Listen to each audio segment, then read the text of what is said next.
Autre maison créole témoin pour cette balade patrimoniale. Une demeure construite au début des années 1880. Les murs sont érigés en bois et en briques d'époque que l'on fabriquait localement.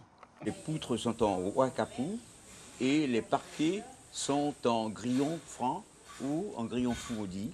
Et les jonctions, le bois lui-même, c'était évidemment des montages avec uniquement des chevilles. Les chevilles en bois que vous voyez ici et les briques. Tous ces murs que nous avons là sont en briques de la maison Melchior. Pendant longtemps, la toiture fut recouverte de tuiles. Mais ce matériau vieillissant et trop onéreux pour l'importer en Guyane a été remplacé par de la tôle. La composition des maisons créoles, il y avait toujours un jardin. Ah, le fameux jardin créole, en perte de vitesse à l'ère de la modernité. Dans cet espace bucolique parsemé de plantes décoratives, on y plantait également légumes et fruits, sans oublier les plantes médicinales comme le kouachi, dont on connaît les bienfaits. Le kouachi, véritable produit d'entretien du corps pour permettre au sang de lutter contre tout envahisseur. Nous ne verrons ni n'entendrons la propriétaire des lieux.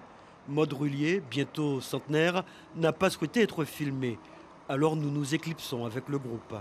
Plus il vieillit, plus il devient dur. Nous voilà maintenant devant cette maison ancienne, presque en ruine.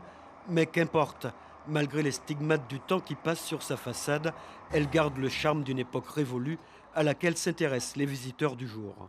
La thématique des maisons créoles, je trouve ça très très intéressant en général. Le but c'est un peu de pallier aux lacunes qu'on a au niveau de l'école ou même en général sur la connaissance historique de la vie dans laquelle on est né, on a grandi.